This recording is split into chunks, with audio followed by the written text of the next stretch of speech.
Okay.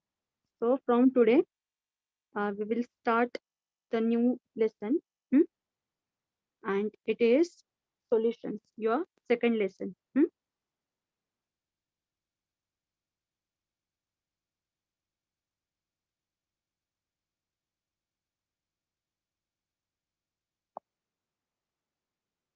Yes. Screen दिख रही है सबको?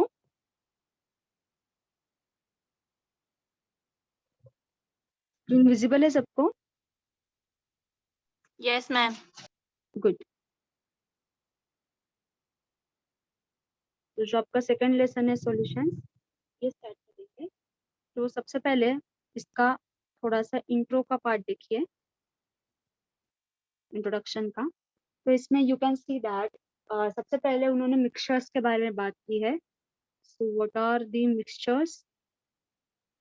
What are the mixtures? When two components are mixed together, okay, to form some kind of mixture, okay. So this is called as what? Mixture, okay. So very familiar example is air. So air is mixture of oxygen, okay, nitrogen and carbon dioxide and many more gases, okay. So if you consider solid like rock, it is the mixture of minerals.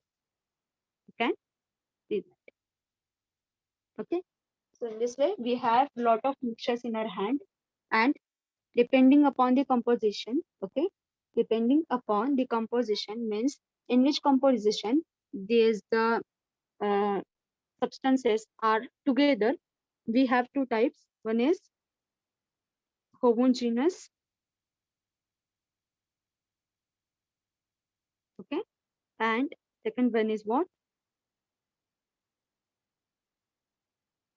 Heterogeneous, okay. We have two types. What is homogeneous mixture? They are what? Uniform, means all the components they are uniform, they are uniformly mixed. And here what are heterogeneous? They are non-uniform. Very simple, okay. They are non-uniform in nature. So depending upon the composition of the components, these two types we have, okay. तो हमें ये पता है कि 11th standard में हमने देखा है कि होमोजेनियस मिक्सचर्स जो है वो कैसे क्लासिफाई करते हैं, ओके। सो उनका क्लासिफिकेशन हम करते हैं, कोलॉइड्स होता है, सॉल्यूशंस होता है, उसमें भी ट्रू सॉल्यूशन होता है, देन आइडियल सॉल्यूशन होता है, ये सब कुछ हमने यहाँ पे देखा है, okay. So in this chapter आपको क्या करना है कि आपको होमोजेनियस मिक्सचर्स जो है ना, तो इनके बारे में ज्यादा बात करनी है, ओके। तो होमोजेनियस मिक्सचर जो है ये हमारा इसमें इस चैप्टर में फोकस होगा, ओके।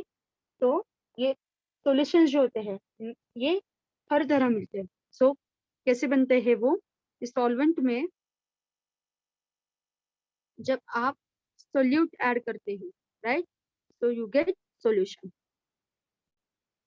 तो इसमें हमेशा ऐसा होता है कि सॉल्वेंट जो होता है वो बड़ा पार्ट होता है, ओके। ये जो होता है फॉर एग्जांपल ये बड़ा पार्ट होता है, राइट, और छोटा पार्ट जो होता है वो सोल्यूट होता है, okay. So they are the mixtures of two or more pure substance. So this word is very important. They are mixtures of pure what substances. Okay. So two solution consists of a solvent and one or more solute. So this can be more than one. Okay. So this can be more than one. Okay. ऐसा नहीं कि एक ही solute होना चाहिए, ऐसा किसी ने नहीं कहा है, ओके। मोर देन वन वहां पे प्रेजेंट हो सकते हैं, ओके। सो बाइनरी ट्रू सॉल्यूशंस जो होते हैं उसमें एक ही सोल्यूट प्रेजेंट होता है, ओके। सो ये रही इसकी एक बेसिक बैकग्राउंड, ओके, जो आपको ध्यान में रखनी है। सो नेक्स्ट है types of solutions. So how many types you have?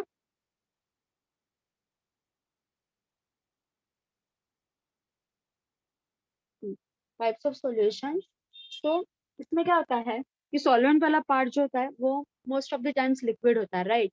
And जो सोल्यूट होता है वो क्या होता है, वो सॉलिड होता है। तो ये मोस्ट ऑफ द टाइम होता है। जैसे वाटर है, वाटर में आप क्या करते हो, सॉल्ट डालते हो, तो सॉल्ट सॉलिड है and water is in liquid form. So but ऐसा नेसेसरी नहीं है कि हमेशा ऐसे ही होना चाहिए। दो लिक्विड्स हो सकते हैं, दो गैसेस हो सकते हैं, उनको भी हम सॉल्यूशन कहते हैं। ओके, सो सॉलिड, लिक्विड, गैसियस, तीनों स्टेट्स में सॉल्यूशंस आप देख सकते हैं। तो इसमें जो टाइप्स है ये आपको कैसे मिलेंगे, by the combination of these three steps.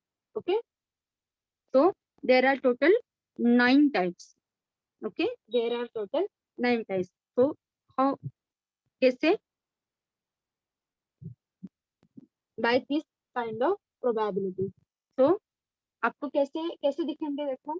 so solid के एक बार यहाँ पे लिख लो, solid, liquid and gas, right?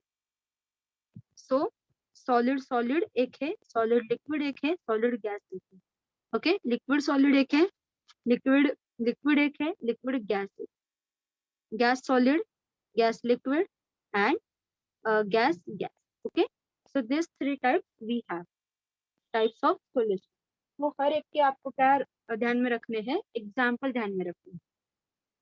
So solid solid जो है इसमें क्या आता है कि अलॉयज। ओके, सॉलिड सॉलिड में कौन आता है, अलॉयज आते हैं, metal alloys, because they are the mixture of two different different solids. तो stainless steel you know, bronze you know, they are the alloys and they are the solutions.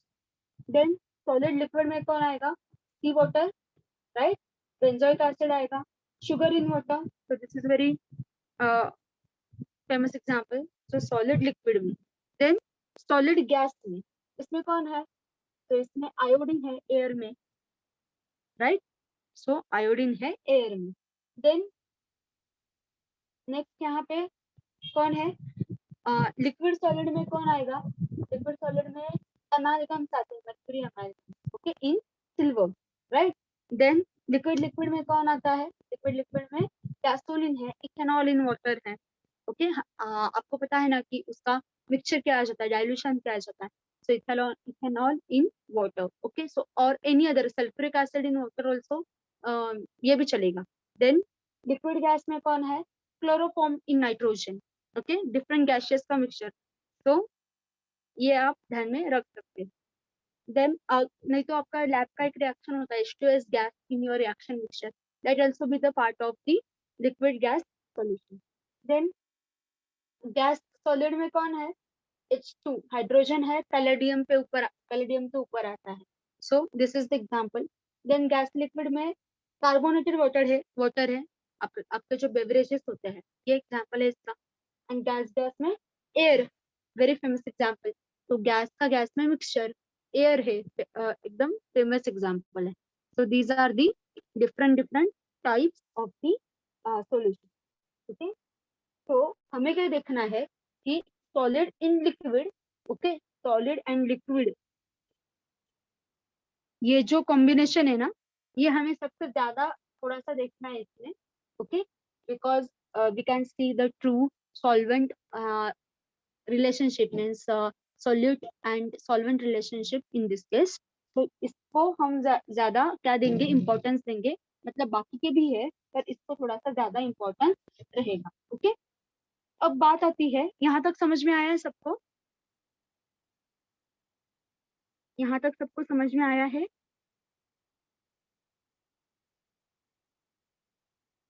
ये हमें देखना है। Yes ma'am. तो now हमें यहाँ से क्या देखना है, देखो कि what is the property, okay, capacity of solution to dissolve solute। so कहाँ तक आप डिसॉल्व कर सकते हैं, so what is the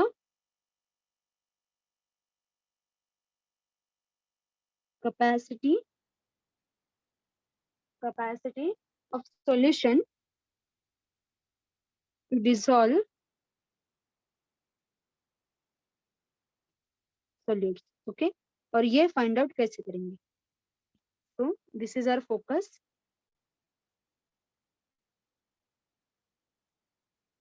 okay, तो इसमें देखो कि आपको पता होना चाहिए कि कैपेसिटी क्या है सॉल्यूशन की, तो उतना ही आप डालेंगे, इसके उससे ज्यादा नहीं आप डाल सकते। Okay, so when a solute is added to a solvent, ये कैसे होता है, रेडियली डिसॉल्व होता है, मतलब इजीली डिसॉल्व हो जाता है। तो उसकी जो फर्स्ट स्टेप आती है वो क्या होती है, इजी डिसोल्यूशन हो जाता है, ज्यादा उसको टेंशन लेने की जरूरत नहीं होती, एकदम आसानी से वो क्या होता है, डिसॉल्व हो जाता है, राइट। देन आप ये जो एडिशन है सोल्यूट का, ये जब कंटिन्यू करते हो तो ये डिसोल्यूशन पहले कम होता है, ओके, देन डिक्रीज हो जाता है ये थोड़ा सा, and then it stops completely, okay. So this is the point. Okay, solution at this point, it is called as what? Point of saturation. This is the point of saturation, right? बस अब ये और क्या नहीं कर सकता, solute को add करवा नहीं सकता. So this is the point of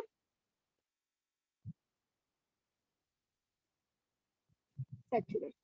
Okay, and until this point you can add the solutes in your solution, and then here second point, you can observe a dynamic equilibrium. Okay, यहाँ पे आप एक equilibrium भी observe कर सकते हो.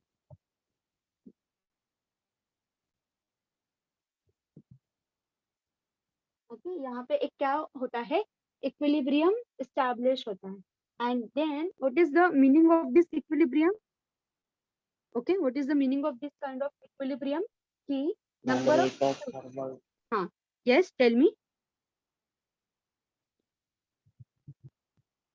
Yes yes, continue. rate of forward reaction equal to rate of Yes, right. So in terms of solute and solution, we can say number of solute molecules. Okay, number of solute molecules is equal to the number which are returning from the solution to the crystal. Okay, so number of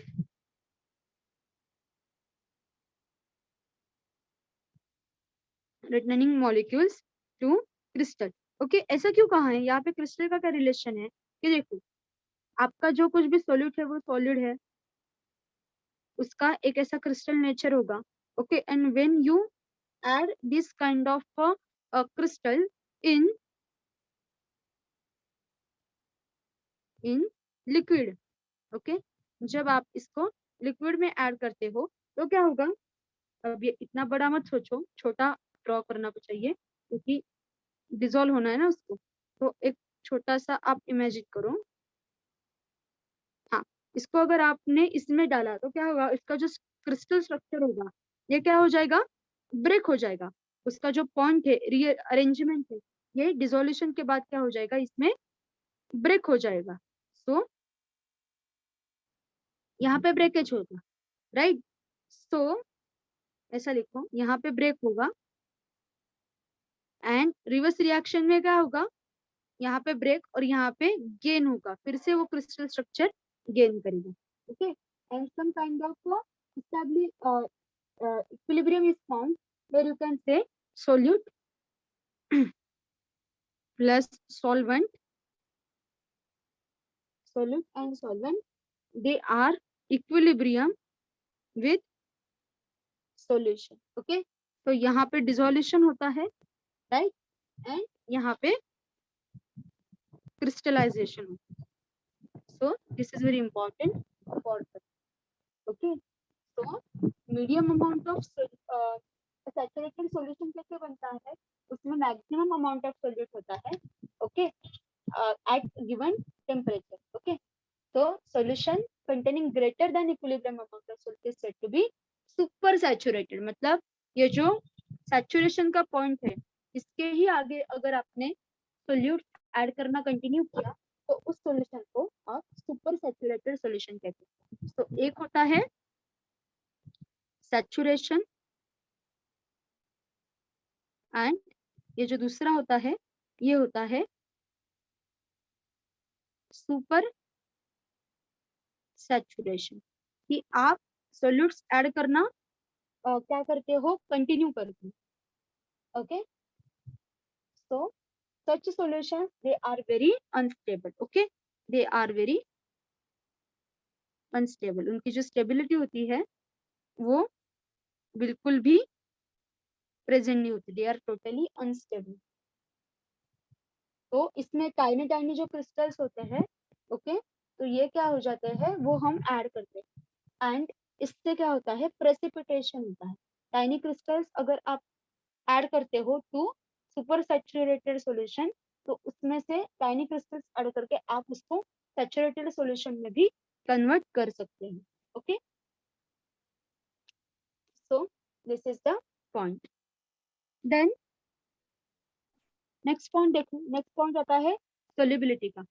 so what is the tendency of the solution to accept the solutes? So this is solubility. So इसके बारे में देखते हैं कि इसमें क्या होता है कि this is the actually ability. Okay, this is what, this is ability of solution. Solution की capacity क्या है? Okay, amount per unit volume of saturated solution at a specific temperature. So कितना saturated solution ये बना सकता है? So amount per unit volume. Okay, amount per unit volume of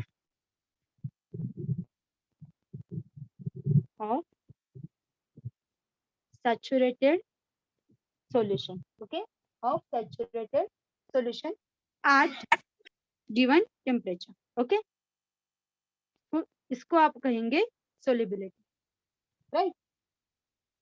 तो इसमें क्या होता है, आपको मैक्सिमम कॉन्सेंट्रेशन मिलता है। ओके, सॉल्यूशन का आपको क्या मिलेगा, मैक्सिमम कॉन्सेंट्रेशन मिलेगा। और आप ये कैसे एक्सप्रेस करोगे, मोल per liter. Okay, this is the unit. So in this unit we will express this concentration or solubility. Okay, so इसमें अब क्या इंपॉर्टेंट है, कौन से फैक्टर्स है कि जो सोल्युबिलिटी को अफेक्ट करते हैं। So what are the factors affecting solubility? Okay, तो ये देखेंगे इसमें आपको सबसे पहले जो है, ये सबसे पहला जो फैक्टर आता है या सबसे पहली बात जो आपको ध्यान में रखनी है वो नेचर की। तो what is the kind of solute and solvent you have in your hand? Okay, so this is very important, nature of solute and solvent, temperature and pressure. So these are the we can say the important factors. So very first is nature of solute and solvent. So which kind of solute you have? Solute and solvent. Okay, so जिनके पास similar chemical character है, okay, similar chemical character है, वो easily dissolve हो जाता है। Okay, सो इनका dissolution जो है वो इजी हो जाता है। ओके, एंड जिनका एकदम डिफरेंट कैरेक्टर होता है, एकदम totally opposite chemical character environment में होते हैं, उनका इजीली नहीं होता। Okay, so like dissolve like, okay, we have one line, like dissolve like, तो इजी डिसोल्यूशन आपको मिलेगा। तो इंटरमोलिकुलर फोर्सेस जो है जिनके सिमिलर अप्लाई होते हैं वो भी इजीली डिसॉल्व हो जाते हैं। पोलर सॉल्यूट जो होते हैं वो पोलर सॉल्वेंट्स में डिसॉल्व होते हैं, राइट? तो जो पोलर सॉल्यूट्स हैं वो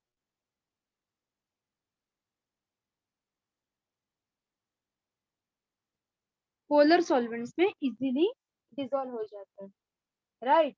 सो because of this kind of property we have solute solute, solute solvent and solvent solvent interaction. तो solute solute ये interactions ध्यान में रखो, solute solute. Okay, this is one. Then next is solvent, solvent, solvent, solvent, and one is solute, solvent relationship in terms of intermolecular forces of attraction. Okay, अब एक salt का example लो कि salt जब water में dissolve होता है तो उसमें एक strong ion dipole interaction create हो जाता है. ओके, सो इसमें NaCl इन वाटर, इसका एग्जांपल लो. तो इसमें आपको क्या दिखाई देगा कि जो कुछ भी आपका सॉल्ट है वो वाटर में इजीली डिसॉल्व हो जाता है. Okay, so you get the just a minute. हाँ, तो आपको कैसे मिलेगा वहां पे Na+Cl-. ओके, ऐसे आपको क्या मिलेगा, डिसोल्यूशन वहां पे मिलेगा. ठीक है, तो वैसे आपको एक डिसोल्यूशन एक मिलेगा उसका. तो वो मिलने के बाद वहां पे एक जोर से ये आयंस सेपरेट हो गए, राइट. तो ये आयंस जो है ये सेपरेट होने के बाद आपको उनका चार्ज जो है वो अलग अलग हो गया है, ये दिखाई देगा. Okay, and because of this ion dipole interaction आप क्या कह सकते हो कि इसमें एक हाइड्रोजन बॉन्डिंग की पॉसिबिलिटी बढ़ जाती है. ओके, तो हाइड्रोजन बॉन्डिंग बिटवीन जो वाटर मॉलिक्यूल्स होता है तो वो and ion interaction between Na+ and Cl- they are comparable. Okay, water का जो H2 मॉलिक्यूल जो and O, okay, this one and Na and Cl, okay, इनका जो बॉन्डिंग है you can compare this two kind of bonding with each other and when this bonding breaks dissolution happens in case of NaCl in water. अब जो non polar organic compounds है जैसे cholesterol है, ये non polar solvents में easily dissolve हो जाता है, जैसे बेंजीन. ओके, तो कोलेस्टेरॉल है, कोलेस्टेरॉल इजीली डिसॉल्व हो जाता है बेंजीन में, राइट. देन शुगर है, शुगर इजीली डिसॉल्व हो जाती है वाटर में. ओके, तो इनको ज्यादा मेहनत करने की जरूरत नहीं पड़ती, ये इजीली डिसॉल्व हो जाती है. Okay, why this is so, because of the intermolecular hydrogen bonding between sugar and water. Okay, so this is all about the intermolecular bonding. ये आपके लिए सबसे ज्यादा इम्पोर्टेंट, ये समझ में आएगा तो ये पूरा का पूरा समझ में आएगा. ओके, देन सेकेंड टाइप आता है इसका कि effect of temperature, effect of temperature on solubility, right. Temperature कैसे इफेक्ट करेगा, ये तो आपको पता है कि अगर कोई सॉल्यूट जो है वो इजीली डिसॉल्व नहीं होता तो हम क्या करते हैं, हम टेम्परेचर उसका बढ़ा देते हैं, राइट, वार्म करते हैं उस सॉल्यूशन को कि वो हो जाता है काम. तो टेम्परेचर जैसे चेंज होगा वैसे सोल्युबिलिटी चेंज होगी, राइट. तो एंथैल्पी, तो टेम्परेचर एंड एंथैल्पी इन दोनों पे वो डिपेंडेंट होगा, राइट. तो KCl है, तो KCl जब वाटर में डिसॉल्व होता है तो क्या करता है, वो हीट लिबरेट करता है. So that's why this is the exothermic process, right. तो यहाँ पे क्या होता है, हाँ एक्चुअली क्या होता है कि एंडोथर्मिक प्रोसेस से वो होता है, एक्सोथर्मिक नहीं, एंडोथर्मिक प्रोसेस से काम होता है. सो हीट को वो एब्जॉर्ब कर देता है. ओके, हीट को वो एब्जॉर्ब कर देता है. so this is the endothermic process. so when temperature is increased, जब आप सिस्टम में टेम्परेचर इंक्रीज कर देते हो, so as temperature increases solubility increases. Okay, तो अगर आपने देखा होगा कि अगर कौन सा सब्सटेंस सोल्यूबल नहीं है, ओके, तो आप वाटर को थोड़ा सा वार्म करते हो। सो जब आप वाटर को वार्म करते हो तो उसके स्ट्रक्चर में क्या होता है कि जगह बनने लगती है, राइट। एंड आपका जो कुछ भी सोल्यूट है वो उसमें इजीली एक्वायर हो जाता है और उसका जो 3D लैटिस स्ट्रक्चर है, ओके, वो ब्रेक हो जाता है। तो this is the entire process. Okay, तो ये आपको क्या करनी है, ध्यान में रखनी। So as you hit the solution, solubility increases. Okay, पण मॅम सॉल्ट आणि वॉटरचं तर असं नाही होत ना, म्हणजे पाणी जेव्हा आपण गरम करतो सॉल्ट कमी कमी स्पीडने डिझॉल्व्ह होतं ना, नाही ते सॉल्ट काय logic? सॉल्ट पण त्याच स्पीडने डिझॉल्व्ह होतं. नाही, कधी जर का एक्सपेरिमेंट करून पाहिलं मी घरी, तर गरम पाण्यात सॉल्ट पटकन डिझॉल्व्ह नाही होत. साखर फक्त होते, अधिक गरम मीठ पाणी नाही नाही होत. करायचं. हा, कारण मिठाला नॉर्मल टेम्परेचर होऊन जातं त्याचं काम. आता ते पहिला फॅक्टर काय आहे की nature of solute and solvent, right. तर सॉल्टची टेंडन्सी आणि शुगरची टेंडन्सी याच्यामध्ये डिफरन्स आहे ना, राईट. एक काम करा, सॉल्टी वॉटर आहे ना त्याला हीट करून बघा, म्हणजे ज्याच्यामध्ये ऑलरेडी सॉल्ट डिझॉल्व्ह होऊन गेले आणि जे थोडंसं टर्बिड झालेलं आहे त्या वॉटरला तुम्ही हीट करून बघा, बघा काय होतं. ओके, हा एक एक्सपेरिमेंट करून बघा. ओके, आणि सांगा मग मला काय होतं. ठीक आहे,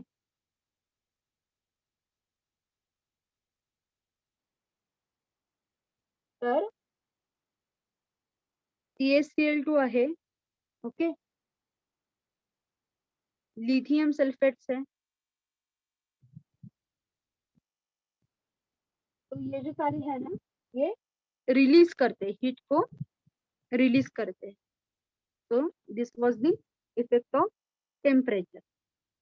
देन इसमें और एक बात क्या है कि इसके हम ग्राफ्स बना सकते हैं, राइट. सो इसका एक क्या बना सकते हैं हम, छोटा सा एक ग्राफ बना सकते हो कि कैसे टेम्परेचर ये डिपेंडेंट होता है. There is no direct correlation. Okay, so there is no direct correlation between solubility and exothermicity and endothermicity. तो डिसोल्यूशन है CaCl2 का, एक्सोथर्मिक है, एंड NH4NO3 है, वो एंडोथर्मिक है. ओके, जब सोल्युबिलिटी इंक्रीज होती है, हमने देखा है कि टेम्परेचर जब इंक्रीज करते हो तो सोल्युबिलिटी इंक्रीज होती है.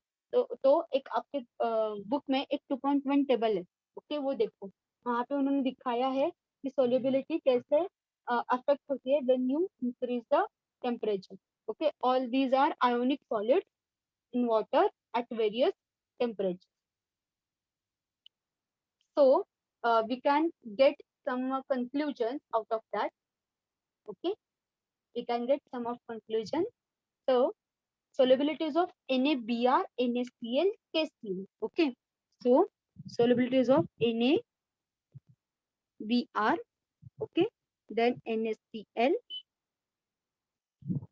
and KCl. तो ये स्लाइटली चेंज, ज्यादा चेंज नहीं है उसमें. Okay, slightly change, slight change you can observe. Okay, then दूसरे जो है KNO3, then NaNO3, KNO3, NaNO3, okay, then KBr, ये इंक्रीज होता है, उसमें सोल्युबिलिटी जो है ना वो इंक्रीज हो जाती है. ओके, रैपिड इंक्रीज होती है. एंड सोल्युबिलिटी ऑफ Na2CO3 ये तो डिक्रीज होती है जब आप टेम्परेचर देते हो. मतलब not only temperature but the nature of solute and solvent is also important in case of the solubility. ये सारे जो फैक्टर्स है इफेक्टिवली काम करते हैं, सिर्फ एक फैक्टर काम नहीं करते, सारे इफेक्टिवली काम करते हैं. ओके, तो गैसेस का अगर आप कंसिडर करोगे तो गैसेस का क्या होता है कि जब टेम्परेचर आप इंक्रीज करते हो, सो इन केस ऑफ गैस ये उल्टा होता है. गैस में क्या होता है कि जब आप टेम्परेचर इंक्रीज करते हो तो सोल्युबिलिटी डिक्रीज हो जाती है, उल्टा काम होता है. सो क्यों ऐसा होता है कि गैस मॉलिक्यूल जो होते हैं लिक्विड्स में वो कंडेंस्ड फॉर्म में होते हैं and condensation is an exothermic process, right. तो गैसेस जो वाटर में आते हैं वो डिक्रीज होने चाहिए as temperature is increasing, okay. तो कंडेंसेशन स्टेट में आते हैं वो, इसलिए this particular pattern you can observe in case of gas. And third point is effect of pressure, okay.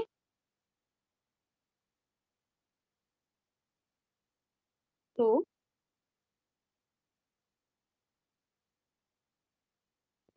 effect of pressure on solubility,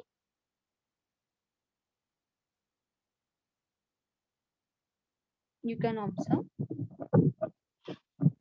तो इसमें क्या होता है, देखो प्रेशर पे डायरेक्टली इफेक्ट नहीं होता सॉलिबिलिटी में, okay, because they are incompressible, right. पर गैसेस पे है, गैसेस पे आता है, तो प्रेशर डायरेक्टली अफेक्ट करता है gases in liquid, okay. So solids and liquids there is no effect, but in case of gas there is very large effect, okay, because gas is compressible, we all know. So gases में क्या क्या होता है, same होता है कि जब pressure increase होता है तो solubility इंक्रीज होती है. So in case of gas, as pressure increases, solubility increases, okay. So there is relationship between gas solubility, okay, in liquid and pressure. And ये जो रिलेशन है ना, ये जो रिलेशन है ये एक लॉ से देते हैं, और वो जो लॉ है उसका नाम है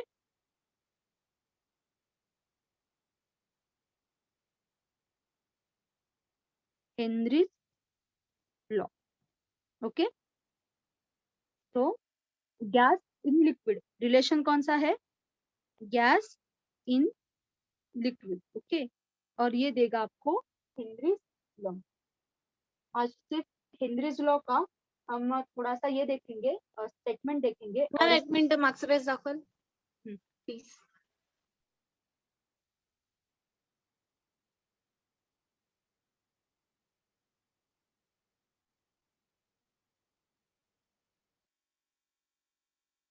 ओके ओके, तो हेनरीज लॉ का सिर्फ हम क्या करते हैं आज ये देखते हैं, क्या कहेंगे उसे, स्टेटमेंट, एंड थोड़ा सा इसका जो एक्सप्रेशन है देखेंगे, थोड़ा सा ही है वो आज कंप्लीट करते हैं, और उसके जो एक्सेप्शन है ना ये कल देखेंगे, ओके। सो हेनरीज लॉ क्या कहता है, देखो कि solubility of a gas in a liquid, okay. Statement क्या है उसका, हेनरीज लॉ का, सो solubility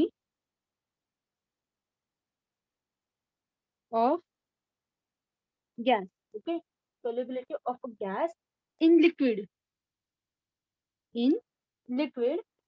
is directly proportional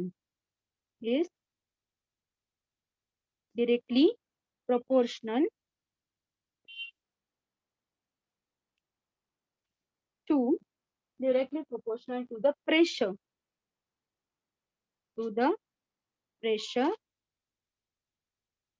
of gas over solution. तो सॉल्यूशन के सरफेस पे जितना आप प्रेशर अप्लाई करोगे उतनी गैस की सोल्युबिलिटी जो है वो इंक्रीज होगी। तो हम जैसे लिखते हैं वैसे कि solubility increases when pressure increase, तो S is directly proportional to P, okay, और S is equal to KH into P, where this KH is equal to constant. Which constant? It is the Henry's law constant. Henry's law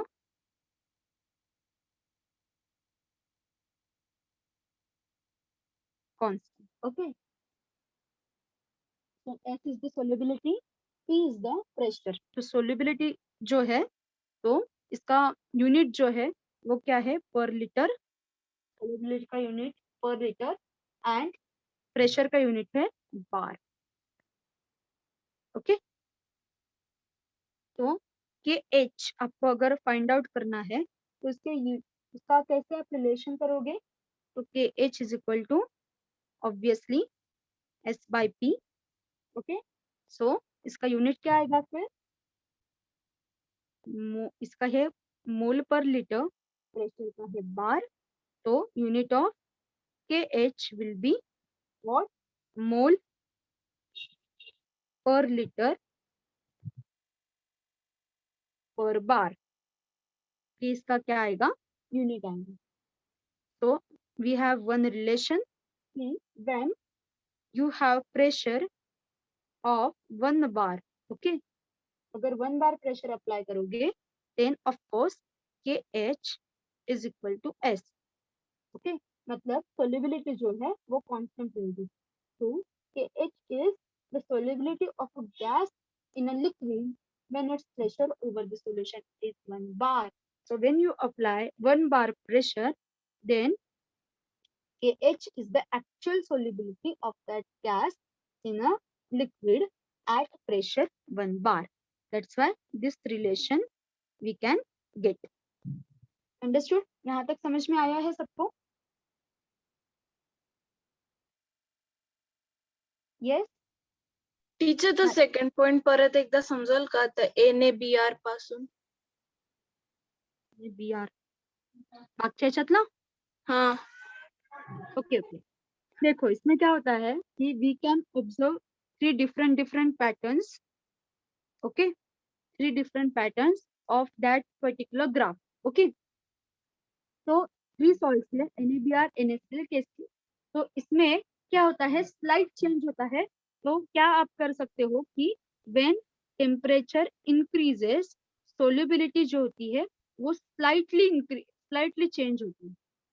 when you add when you increase the temperature, solubility जो होती है वो बहुत ज्यादा increase होती है, and when you increase the temperature, solubility जो होती है ना वो एक्चुअली यहाँ पे डिक्रीज होती है। आया समझ में? क्या क्या पैटर्न्स आपको मिल सकते हैं यहाँ पे?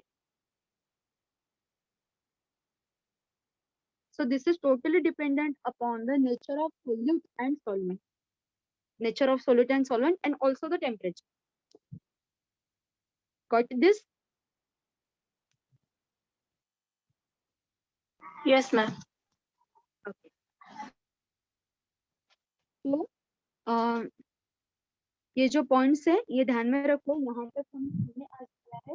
ओके, एंड हेनरीज लॉ के एक्सेप्शंस भी है, पूरा का पूरा अब मैथमेटिक्स वाला पार्ट आने वाला है। So we will discuss that particular part in the next lecture. Okay, just a minute.